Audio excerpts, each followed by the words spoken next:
Sacred Dreamer, Restoring Paradise Developments, trying to get a message to you. What we're speaking of here is the story of this zealot who they humiliated. It was a humiliation ritual, this torture that he went through, because he was beloved of the people. And there was this man, Josephus, the historian. And remember what they say about who history is written by. Now, they wanted to get rid of Jesus. There was like this little group, because Josephus, he wanted to be the big boss of everything, okay? So he became the leader in Galilee in 64 AD. And there was, because Jesus was stuffing up the game of war. Angels are all about war. Jesus was like, bro, let's not do this. And he was more into healing people and things like that. So, okay. So he was fucking up the game of war left, right, and center. And that's why he got hammered, nailed, and crucified, also whipped. His followers became roused in anger and in payback, and they wanted to vindicate what was done to this man, and the evil spread like a wildfire, especially in Rome. Nero kills himself. Families with small children fled to Cappadocia into the tunnels and all along the coast of Turkey, looking at Greece. They stayed at those places like Corinth and all these coastal places. They traveled the rivers and came to the coastal places, and they sat and they waited, because a lot of people knew this man came back to life. He had a near-death experience, but he was reborn. Okay, that's what we say, or resurrected. So anyway, let us say, so the truth is, we actually know stuff all about the truth of the reality of that timeline.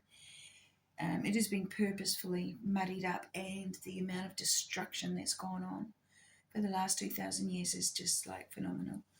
But on the timeline that we read, 15 years later, after 64, Mount Vesuvius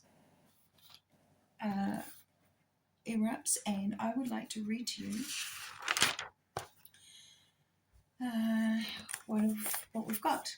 It says we don't know how many people died in the eruption of Vesuvius in 79 AD.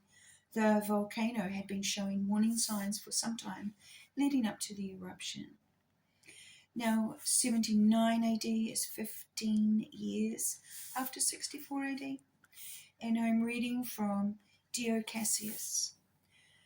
Many huge men greater than human size, as giants, are depicted, made an appearance, now on the mountain, now in the surrounding countryside, and the cities, wandering day and night on earth, passing through the air. After this were terrible droughts and sudden violent earthquakes, so that the whole plain seethed and the summits leapt up. There were roars, some underground like thunder, and some on the surface like bellowing oxen. The sea too roared, and the sky re-echoed it. Then a sudden, portentous crash was heard, as if the mountains were collapsing, and first enormous stones were thrown up to reach the height of the mountaintops themselves. Then great the quantity of fire and endless smoke, so that the whole sky was shaded, the sun completely hidden, as if eclipsed. So day became night, light, darkness. Some thought the giants were rising in revolt, for many of their forms could be seen through the smoke, and in addition, a sound of trumpets was heard. Others thought the whole universe was being consumed by chaos or fire. Therefore they fled, some from their houses onto the streets, some from the outside to indoors, some from the sea inland, or from there to the sea, since in their confusion, where they thought wherever they were not was safer than where they were. At that same time, an unbelievable quantity of ash was blowing out, covering land, sea, and all the sky. Not surprisingly, it did a great deal of damage to men, farms, cattle. It destroyed the fish and the birds, and in addition, buried two whole cities, Herculaneum and Pompeii, while its population was sitting in the theatre. A whole cloud of dust was so great that some of it reached Syria, Egypt, and Africa. It also reached Rome, filling the sky above it and darkening the sun. It occasioned no little fear for several days, since people did not know and could not imagine what had happened, but thought that everything was being turned upside down and that the sun was vanishing into the earth and the earth was being lifted into the heavens. However, this ash did them no great damage, but after brought a terrible plague upon them.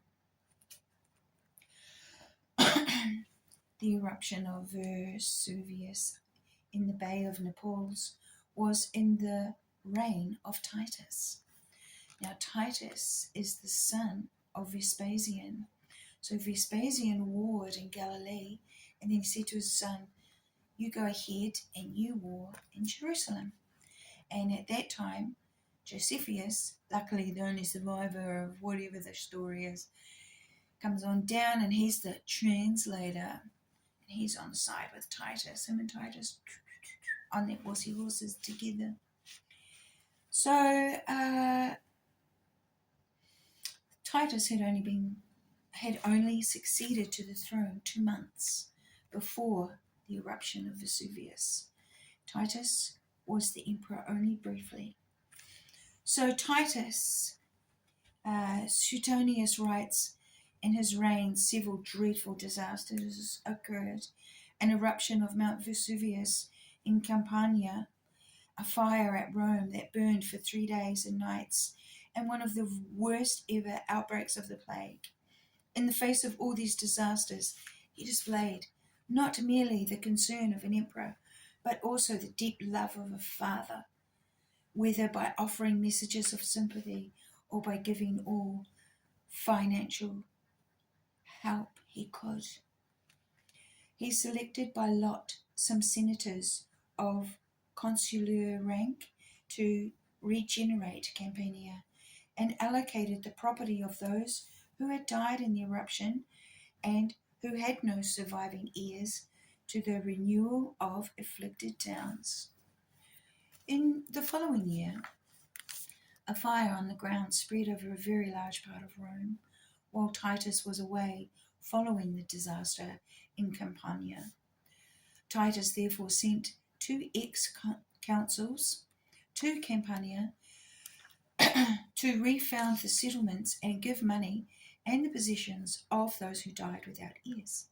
Titus himself took no money from individuals or cities or kings, although many kept giving and promising him large sums, but restored all the damage from his own resources, says Dio Cassius.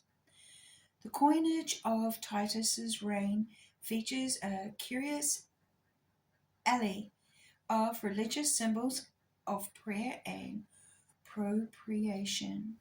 These icons are all devoted to a wide variety of gods and goddesses, Titus dedicating his coins to divine forces, turning the circulated coins into offers of prayer. Titus died from the plague. His father, Vespasian, died from diarrhea. Titus had Simon Giora executed at his triumph. Simon Giora, one of absolute legends during the walking of this man, and also the war in Galilee and the war in Jerusalem, and of course the destruction at the Dead Sea. So the book of Titus, you'll find that in the Bible as well, because it's all linked up. Hope you are well, everyone. Oh, yeah. See you all in the old folks' home. It's going to be good as.